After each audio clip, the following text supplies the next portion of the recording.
Hola, bienvenidos y bienvenidas a Pensamiento Crítico de Utopía Comunicaciones. Vamos a seguir hablando de lo que nos interesa, nos preocupa y nos agobia a los y las ecuatorianas.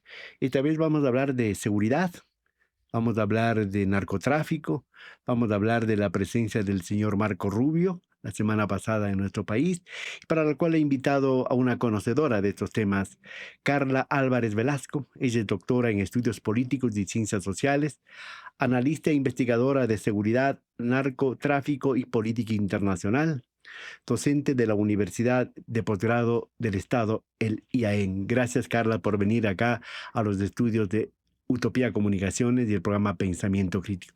Comencemos, por ejemplo, diciendo cuáles son las líneas pequeñitas o invisibles que hay en estas conversaciones, en estos acuerdos, por ejemplo, de los Estados Unidos y del Ecuador, y concretamente del señor Marco Rubio, que estuvo en el país la semana pasada con el presidente Noboa. Yo iría un poco más atrás. ¿Cuáles son esas líneas que te digo, pequeñitas, invisibles, desde el propio gobierno del señor Guillermo Lazo, donde se comenzó a abrir este abanico de acuerdos, de convenios y de posibilidades de que los Estados Unidos venga con una base militar a Manta, se coloque en Galápagos y todo esa situación? Carla, bienvenida. Un saludo a la audiencia y gracias por la invitación, ¿no? Creo que la pregunta que me haces es bastante interesante. De hecho, de hecho iría antes de Guillermo Lazo, creería que hay una apertura hacia la cooperación desde el gobierno de Lenin Moreno. No estoy satanizando la cooperación con los Estados Unidos. O sea, los fenómenos que son internacionales, transnacionales, requieren que haya muchos actores y muchos estados involucrados. Ahora, hay unas formas de cooperación entre los países de América Latina y los Estados Unidos que son particulares, ¿no? Que son formas de cooperación o que son formas de relacionamiento, digamos, un poco subordinados, ¿no? Somos países que donde nuestro relacionamiento es desequilibrado en relación al poder que tiene No es Washington. entre iguales, pues, ¿no? Exactamente, porque tienen más extensión, más habitantes, un poderío económico mayor, son la primera potencia mundial militar. Es decir, como las diferencias de capacidades entre Estados Unidos y el resto de América Latina son muy significativas. Entonces, eso hace que no haya una relación de poder equilibrada y esto no es una novedad. Eso también hace que Estados Unidos sea nuestro primer socio comercial, que la estabilidad de su economía haga que sea el principal receptor de migrantes también. Es decir, hay una cierta dependencia, una fuerte dependencia aparte de los países latinoamericanos hacia Estados Unidos. Entonces ahí hablaríamos, o sea, habría una dicotomía, cooperación, pero también hay sumisión, también hay intervención y todos esos elementos. Sí, depende del tipo de gobierno que toma el mando en los Estados Unidos. En general hay una cooperación que es desigual. Hay una cooperación. Y yo creo que esta cooperación desigual, donde hay una agenda impuesta, ¿no? El más fuerte impone la agenda, ¿no? Dice qué quiere y cómo lo quiere lograr y cómo quiere que cooperen con él para lograr sus propios intereses. Y entonces hay este desequilibrio, pero también creería yo que los países latinoamericanos no tienen una agenda clara, o no todos los países tienen una agenda clara de negociación. Muchos gobiernos tampoco tienen claro cuál es el interés nacional, su propio interés nacional.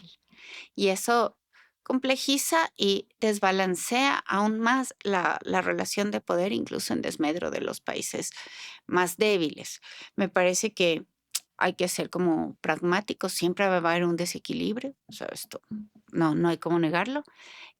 Estas fallas o este desequilibrio se podría como aminorar, atenuar un poco si tuviéramos una clara lista de prioridades nacionales en América Latina y también una idea clara de cómo lograrlo. Esto nos permitiría unas negociaciones. No siempre vamos a salirnos con la nuestra, digamos, ¿no? Esto no garantiza que tengamos como eh, todos nuestros objetivos cumplidos, pero sí nos plantea la posibilidad de tener mayores logros de los que ahora tenemos. O sea, podríamos tener un poquito una capacidad de maniobra, de negociación y de buscar, como tú dices, no imponer lo nuestro, no conseguir todo, pero tampoco ser dóciles y aceptar lo que ya nos viene escrito, ya nos viene estipulado de afuera. Claro, es que cuando uno tiene claro a dónde va, pues uno sabe como cuál es la dirección que toma, el rumbo, y uno puede incluso demorar, pero cuando sabemos a dónde vamos, pues apuntamos nuestras energías y nuestra estrategia en ese camino, aunque hayan reveses, ¿no? Pero seguimos como construyendo una ruta hacia la consecución de este objetivo. A veces siento que los países latinoamericanos, y lo veo mucho, no tienen esa claridad. Entonces, a veces, pues también la política exterior y también los gobiernos tienen una política exterior muy coyuntural, derivada también de la inestabilidad política. Y eso hace que los objetivos nacionales también sean volubles o cambiantes en Y función, coyunturales. exacto, en función del gobernante de turno. Y si hablamos de eso, ¿cuál es el objetivo del presidente Noboa en su política internacional? Vemos que ha viajado ya como 21 veces por el mundo, ¿verdad? Y yo no sé qué ha hecho en los 21 viajes, qué acuerdos ha habido y cuáles son esas cosas visibles e invisibles de ahora mismo de los acuerdos con los Estados Unidos. ¿Y a qué vino? ¿Y qué se llevó el señor Rubio? ¿Y qué trajo? A ver, bueno, son muchas preguntas. Si hay como una gira importante, hay digamos, hay una actividad internacional importante del gobierno. He revisado la prensa un poco en estos días para ver cuáles son los mayores logros, perdón, que se han logrado. Y aunque yo veo que hay un posicionamiento mediático positivo respecto a esta gira internacional y a este constante viajar del presidente ecuatoriano, pero no me queda tan claro cuáles son todos los beneficios o qué es lo que hemos conseguido. Sabemos que ha abierto el mercado en Brasil, que ahora va a entrar el plátano deshidratado al mercado brasileño y que después entrará en la fruta, y hemos encontrado que los Estados Unidos están dispuestos a cooperar, pero vienen cooperando desde el 2017 o 19, por lo menos, y la cooperación tampoco es tan evidente. Hay muchas cosas que no se dicen, hay muchas cosas debajo de la mesa en política exterior y hay lecturas sutiles que hay que hacer. Entonces, lo que vemos es un compromiso retórico mayor de los Estados Unidos con el Ecuador. Creo que la misma visita implicaba un compromiso retórico, es decir, estamos del lado de estos presidentes que no son amables, que no es solo el Ecuador, ¿no? Entonces, también estamos con Argentina, con El Salvador, diferentes del trato que tiene México.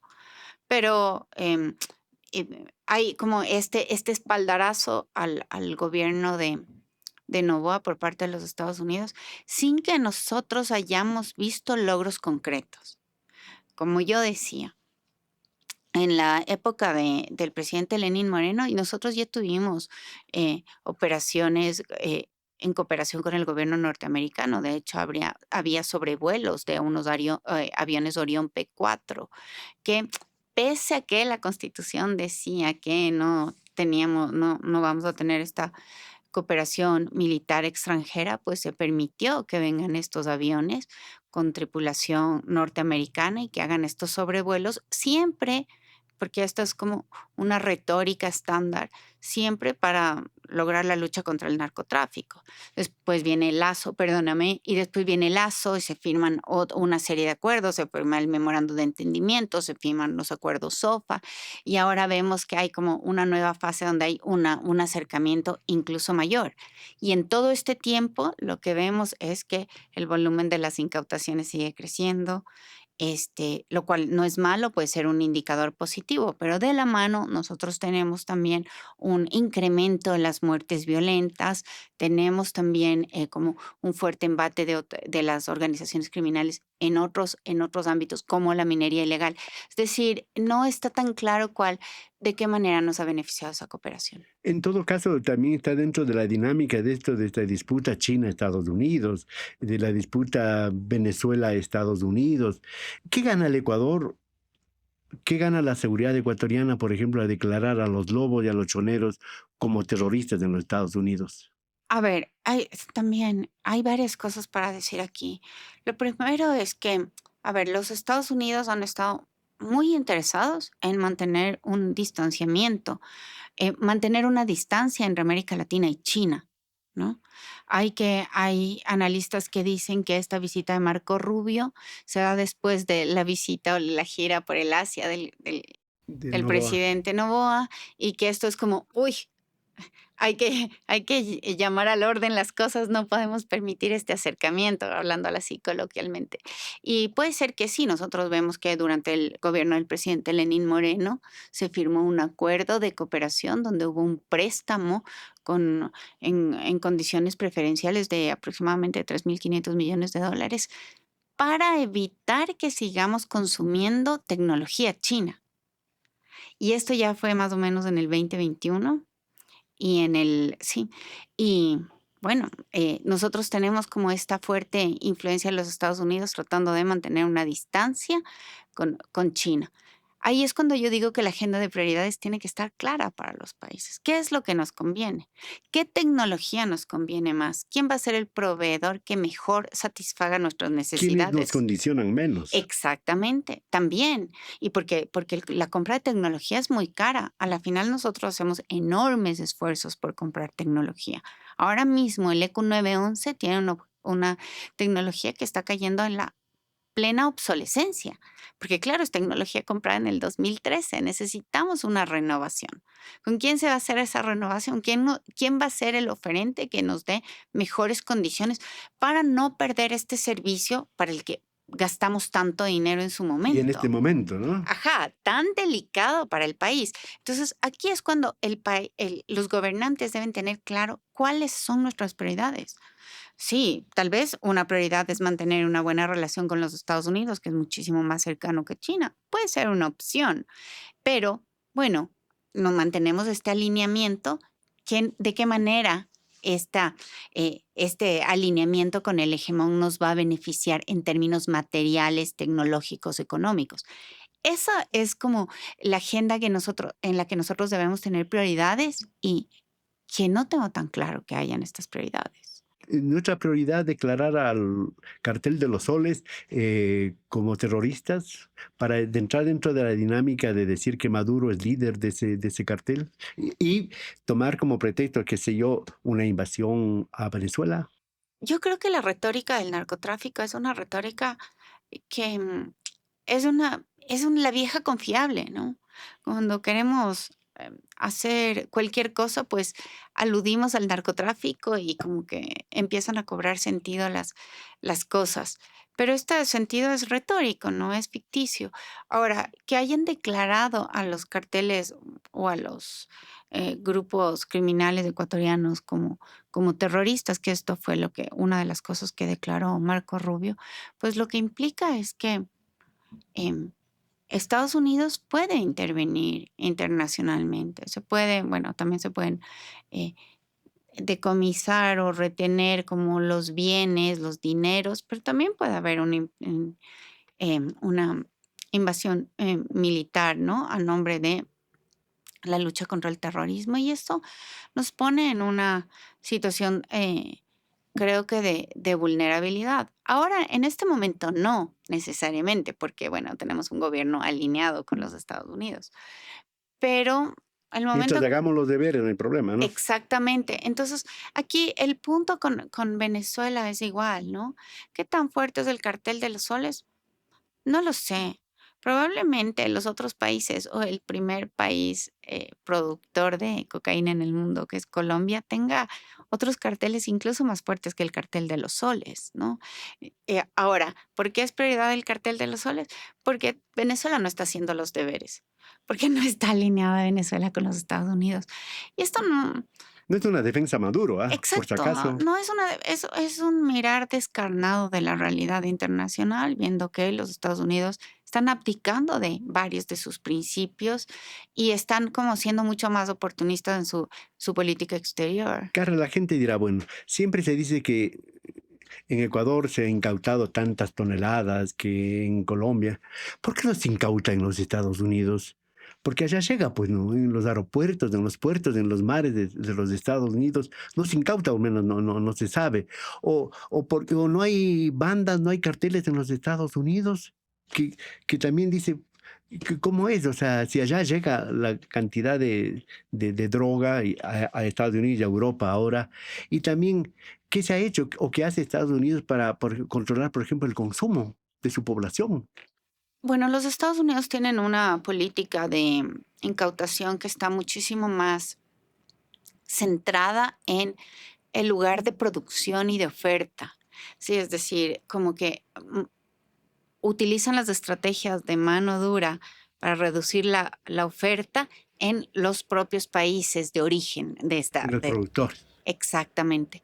Y así como que han alejado la guerra contra el narcotráfico de su propio territorio y con eso pues reducen la violencia del narco que nosotros tenemos. Pero llega, allá llega, ¿no? Llega, ¿no? Llega con exactamente con complicidad de funcionarios, de gente que está Porque dispuesta se a dice hacer. que máximo un 10 o un 15% es lo que se incauta. El resto llega Claro, a su destino. lo que es interesante es que el otro día escuchaba una entrevista de una persona que sostenía que aquellas personas que ponemos o llamamos la atención sobre la importancia de luchar contra el mercado de las drogas desde la demanda también somos personas ideologizadas. Lo veía bien. Yo decía, me quedó retumbando este argumento, ¿no? Decía, qué curioso, porque claro, un principio del libre mercado, o sea, las personas más liberales en la economía, las que creen en el libre mercado, crean en el principio de oferta y demanda, ¿no? Y se supone que esta lógica de la oferta Es y doble vía. demanda es doble vía, pero también es como un principio irrefutado de la economía, ¿no? Decía, bueno, en qué se basa para decir que estamos ideologizados? Si el mercado funciona a partir de la dinámica entre oferta y demanda, es natural pensar y además es un poco obvio pensar que el atender solo la oferta va a ser incapaz de reducir un mercado porque la demanda está jalando la oferta, ¿no? El primer principio de cualquier mercado es que donde haya una demanda, va a haber una Lo oferta. uno depende de lo otro. Exacto. Entonces, no podemos atacar solo una perspectiva y por ejemplo, esto debería ser parte de una agenda de seguridad. Carla, y si vamos un poco más allá, ¿dónde se lava, pues? ¿Dónde se lava los activos? ¿Dónde se lava esa plata? Producto del narcotráfico, de la minería ilegal y de todo ese entramado que existe dentro de la criminalidad y la Y violencia. además, ¿de dónde vienen las armas? Hay otro que hacen elemento. que hacen tan potente a los carteles, ¿no? Entonces, claro, aquí nosotros vemos que, todo el continente americano vive en una relación de interdependencia, ¿no? Tenemos dependencias positivas dentro de la economía legal y tenemos dependencias negativas, ¿no? Tenemos dependencias negativas cuando hablamos de la economía ilegal, del narcotráfico y de los otros tráficos y de las economías criminales que son paralelas y también dependientes del narcotráfico. Y esto es como necesario analizar adecuadamente y tener una postura eh, más que subordinada que también atienda nuestros intereses nacionales, porque, por ejemplo, oía unas declaraciones de la canciller Sommerfeld que decía, que vamos a recibir a estas 300 personas anualmente, que son personas que tienen problemas en su estatus migratorio, no son necesariamente criminales y que el Ecuador pues, lo va a recibir porque es una necesidad de su socio comercial. Bueno, creo que es posible atender a las necesidades de nuestros socios, ¿no? Y creo que es un acto de buena fe que podríamos confiar en esto, pero en las relaciones internacionales los intereses mandan más allá de la buena fe. Mi siguiente pregunta sería, y bueno, ¿y qué gana el Ecuador? ¿qué va a recibir a cambio?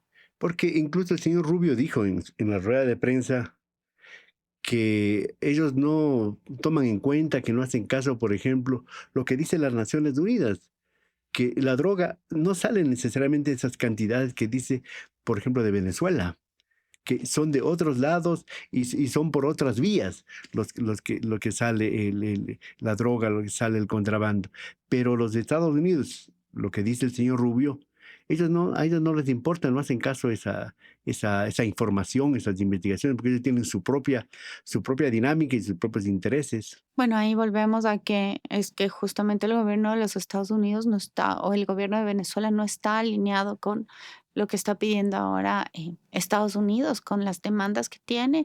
Y entonces, bueno, aplicamos la vieja confiable del narcotráfico, de la necesidad de luchar contra los narcoterroristas. Y hay un plano muy retórico, hay una politización excesiva de lo que es el mercado de drogas y también de los temas de seguridad.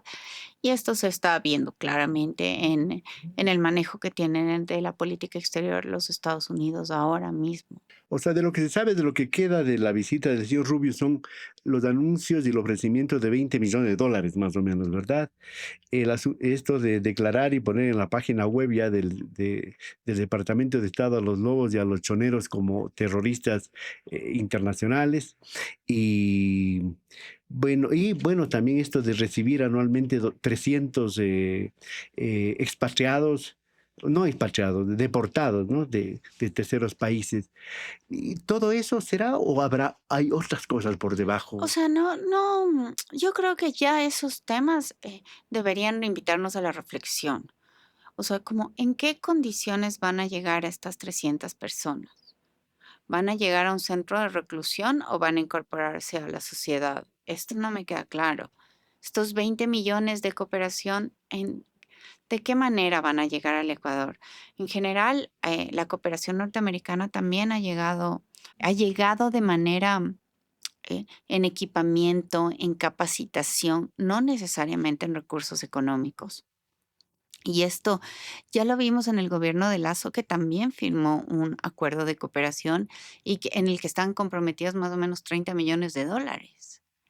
Y estos recursos iban a llegar en temas de equipamiento y materiales, que generalmente son aquellos que quedan obsoletos en el país cooperante y que llegan y bueno, algunos son de mucha utilidad, no estoy planteando que no se va a recibir, pero debemos tener claridad de qué es lo que está viniendo o en qué ¿Y condiciones. qué necesitamos los ecuatorianos? Exactamente, ahí volvemos al tema de la definición de los intereses. Entonces, siento que, o haciendo un balance, creo que, bueno, hay un acercamiento que es positivo, hay un buen entendimiento, digamos, entre las dos naciones, pero el balance todavía no me queda claro y esta es una condición transversal del gobierno frente a varios temas. La no claridad de cuáles son los resultados específicos y concretos de sus acciones. Hablábamos al inicio de la entrevista que no tenemos claridad sobre cuáles son los objetivos conseguidos de toda la gira internacional del presidente. Tenemos como pequeñas pastillas de información y no tenemos como un balance claro. Ahora tenemos pues unos puntos que son más concretos, más específicos, me refiero justamente a la visita de Marco Rubio, pero no tenemos los pormenores de los intercambios o de los compromisos adquiridos y creo que ahí hay una pregunta. Es ser buenos alumnos, hacer bien los deberes, ¿será que nos merecemos, entre comillas, un trato especial en los aranceles? Bueno, lo que pasa es que el gobierno de los Estados Unidos ha tomado una posición, eh, digamos, de chantaje a partir de la imposición de aranceles, ¿no? Impone aranceles a todo el mundo y empieza a negociar cómo me ayudas para yo para bajarte los aranceles. También vino Marco Rubio, aquí pues se le ofreció todo lo que se podía dar y él se retiró diciendo que próximamente habrá nuevas noticias sobre los aranceles. podríamos esperar que haya una reducción, porque estamos recibiendo estas 300 personas anualmente, que no sabemos hasta cuándo, si esto va a ser ad infinitum y hasta que se acabe el mundo nosotros recibiremos a estas personas, o si va a ser como un trato momentáneo. No lo sabemos, pero nosotros le estamos dando esta posibilidad también de nombrar terroristas a nuestros grupos criminales. Esto significa abrir Y la dijo que 2 puerta. más, pues, están en carpeta, Y ¿no? entonces estamos abriendo la puerta a decir, mire, si usted considera que estos grupos son amenazantes de su seguridad, puede venir a nuestro territorio con nuestro consenso. Entonces, pues estamos como planteando o siendo muy obsecuentes con los intereses norteamericanos. No sabemos como el detalle el detalle menor y tampoco sabemos con claridad qué hemos ganado de esto. Porque interesante hubiera sido saber si va a haber un trato más humano, más justo, por ejemplo, a nuestros migrantes, porque cómo se les ha enviado desde la posición del señor Trump, cómo nos han enviado a los ecuatorianos encadenados, amarrados. Pero yo creo que, o sea, la situación migratoria es definitivamente un tema de importancia para nosotros, sobre el cual yo no sabría si íbamos a llegar a algún acuerdo, porque la actuación del gobierno de los Estados Unidos ha sido de dar, de ser muy duro y muy radical, digamos, con los inmigrantes latinoamericanos, digamos, y con de otros continentes como África y Asia, ¿no?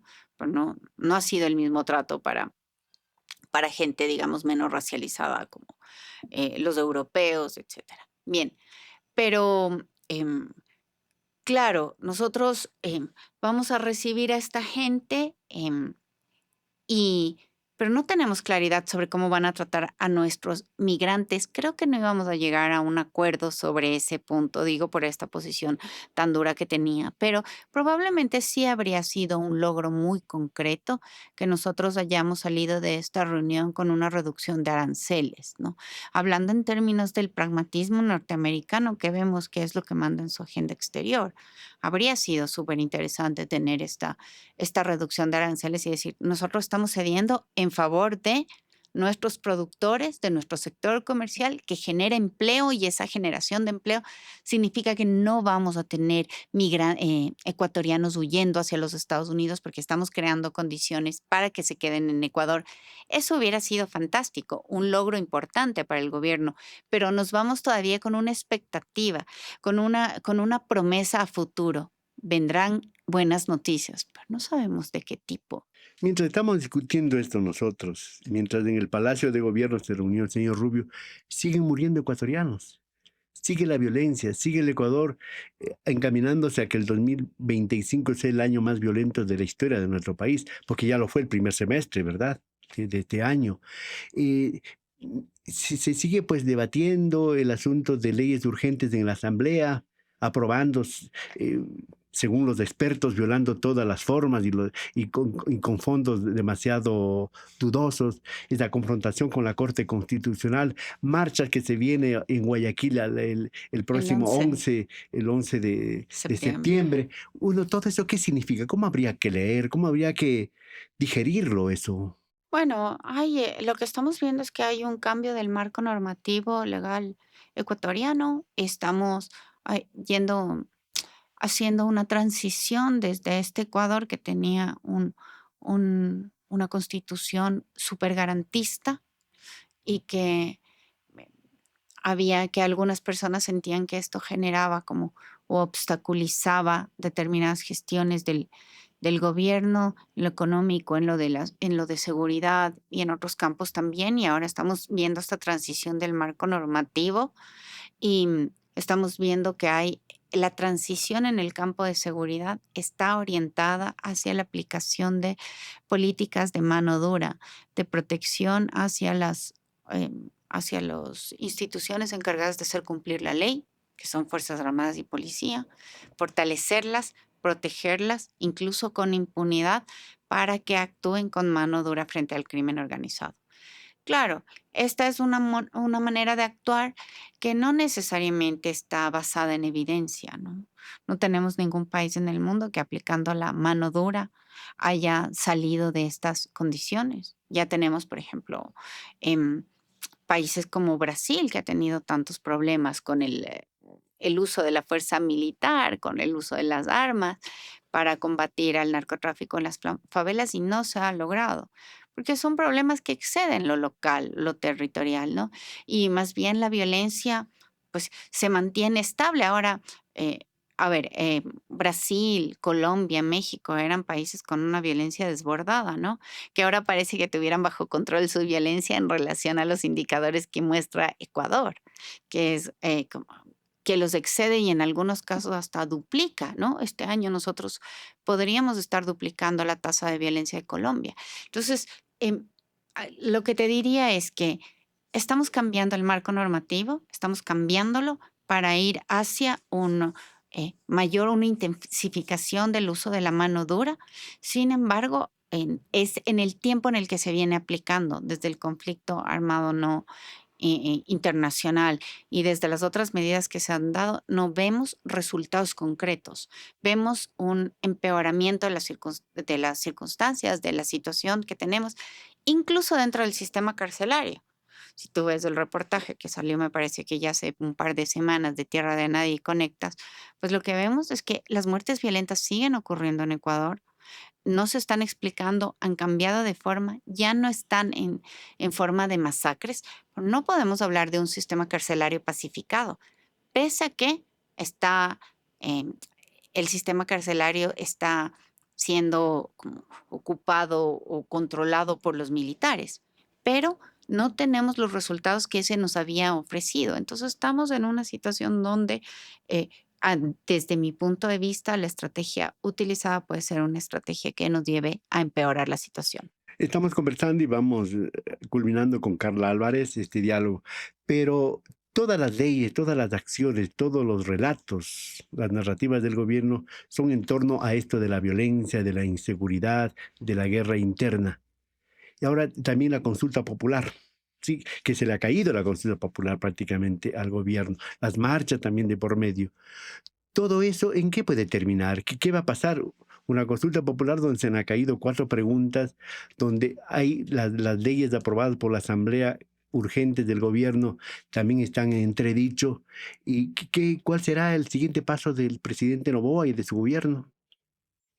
A ver, no sé cuál es el siguiente paso, pero lo que veo es que el gobierno actual ha hecho eh, de su forma de gobernar un discurso permanente, ¿no? Un discurso permanente que ocupa elementos atemorizantes, algunos con razón, algunos con fundamento y otros menos aún, menos fundamentados. Me refiero a que todo el tiempo está utilizando la narrativa de que es para reducir la inseguridad que se toman estas medidas, para reducir la violencia o para el bien de los ecuatorianos, para que estén mejor, ¿no? Entonces, recientemente oía a la vicepresidenta que decía que es una pena que se haya vetado la pregunta de los La casinos, porque desnutrición ese dinero, infantil. justo ese dinero iba a ir a la desnutrición infantil.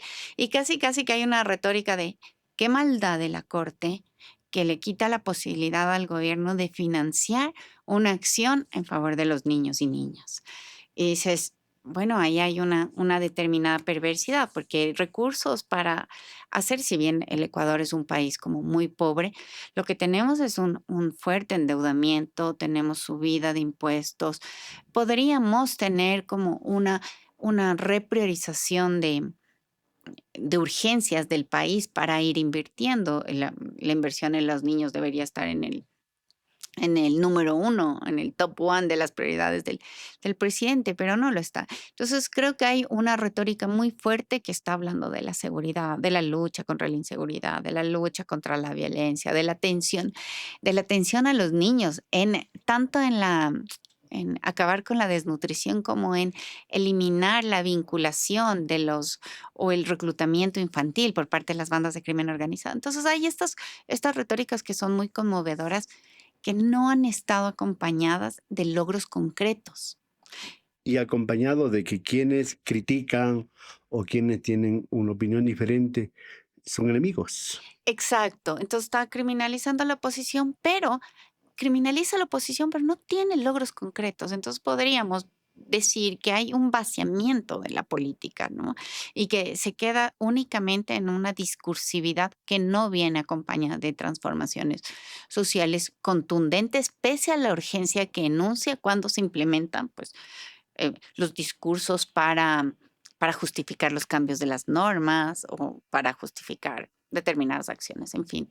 Creo que esto es importante de decir porque justo en comparación con lo que acaba de pasar en Argentina, ¿no? Tenemos en una Argentina que también tiene tenemos un gobierno argentino que tiene un estilo, digamos, bastante o similar o en la misma línea, ¿no? Más que similar en las personalidades, en la misma línea, siguiendo un poco los mismos objetivos con el presidente del Ecuador, me refiero. Y vemos que hay un vaciamiento a la política, pero también hay una precarización de las condiciones de vida de los argentinos. Y lo mismo pasa en el Ecuador. Pese a que a veces se exhiben logros que son muy magros desde mi punto de vista aquí, el, como la reducción mínima de la pobreza, el crecimiento mínimo del empleo que se exhiben como con bombos y platillos, pues lo que podemos ver es Y no se que, sabe si eso es cierto tampoco, po. claro, porque son tan mínimos esos logros que caen dentro del margen de error que podría ser hasta una equivocación. Entonces, bueno, este mejoramiento de las condiciones de vida es tan leve si asumimos que el discurso oficial es verdadero, pues es tan leve que hay un vaciamiento del discurso, como decía, vaciamiento de contenido de la política. Pero en todo caso tiene a su haber, por ejemplo, un estado de propaganda con gente, con medios, con opiniones que hacen coro. Pero eso no le dota de contenido a la política. Sigue siendo una muestra más de este vaciamiento, del decir sin hacer, del ofrecer sin cumplir, del, eh, del proponer, de estar en una permanente eh, posición discursiva, como si fuera un candidato, como si el aparato de Pero parece gobierno, que fuese, ¿no? y porque se plantea así. Y me parece que de alguna manera es inteligente porque capta la emotividad, porque siempre está ofreciendo algo, ¿no? Haremos, construiremos, O sea, parecen trabajadores compulsivos, ¿no?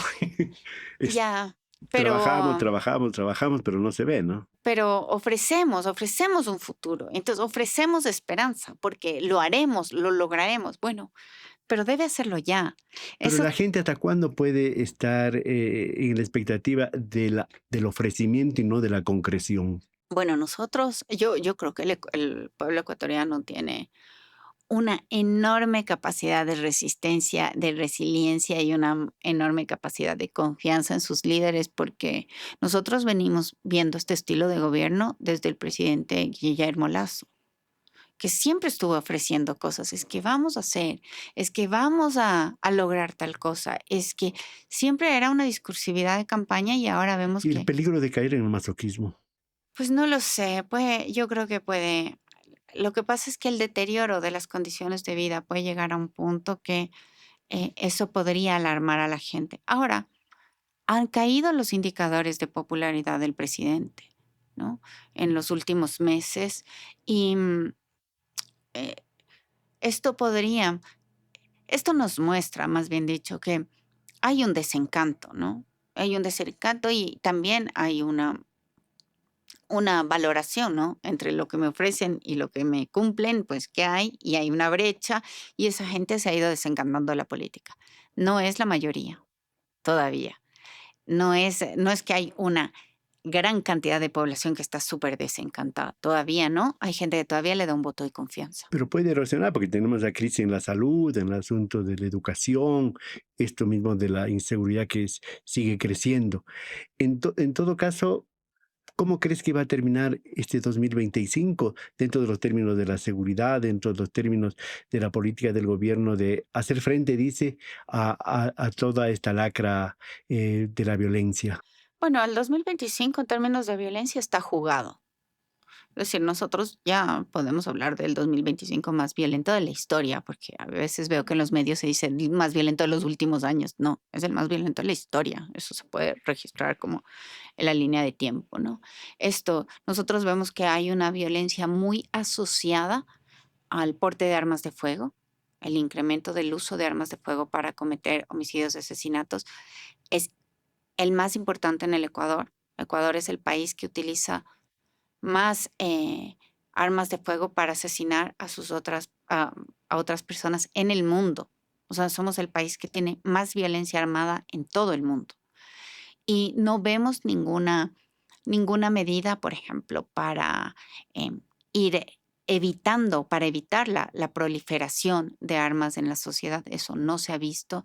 Entonces, lo que quiero decir es que no, no estoy viendo que la gestión de la reducción de la violencia o la gestión de la criminalidad venga acompañada de políticas como acertadas. Todavía estamos muy en el ofrecimiento, el bloque de seguridad capturó a los cabecillas X. Bueno, está muy bien hacerlo, o sea, como lo aplaudo definitivamente.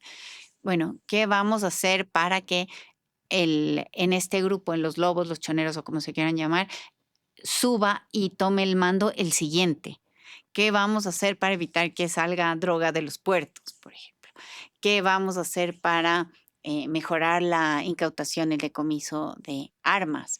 ¿Qué vamos a hacer para ocupar mejor la Amazonía y evitar que entren los grupos ilegales de Brasil, de Colombia, de Venezuela y que estén lucrando de nuestro oro en esta región y contaminando todo? Estas propuestas concretas no las veo con claridad. Ya has desaparecido también el discurso del Plan Fénix y ya no tenemos a quién Ya me había olvidado de preguntarle, ese nombre yo. porque se sustituyó por la retórica con el bloque de De seguridad. seguridad. Bueno, pero Bueno, y terminamos con esto así en pocos segundos. Pero tampoco se ve nada concreto respecto a cómo ver y cómo se lava y cómo se filtra en el sistema financiero estas platas mal habidas. Y se apunta, por ejemplo, a las fundaciones que de pronto ahí se está lavando, dice, o a las cooperativas nomás. Y también falta eso, ¿verdad? claro, falta mayor potencia en la reducción de lavado de activos. Sí, hay que hacer un mejor control del sistema financiero. Eso es innegable, ¿no? Necesitamos debilitar económicamente, necesitamos fortalecer el sistema de justicia, que tampoco se está haciendo. Yo creería que la mano dura debería ser sancionar a quien hay que sancionar en términos eh, adecuados, justos, técnicos, eh, como un mecanismo para reducir la impunidad. Y también deberíamos hacer una depuración adecuada de los miembros tanto de Fuerzas Armadas o de policía. Recordemos que hay noticias de que hay grupos de infiltrados dentro de estas instituciones estatales que están filtrando información, lo cual debilita aún más el Estado. Entonces, hay varias cosas por hacer y hay varios caminos por los que comenzar. Esperemos que se inicie pronto.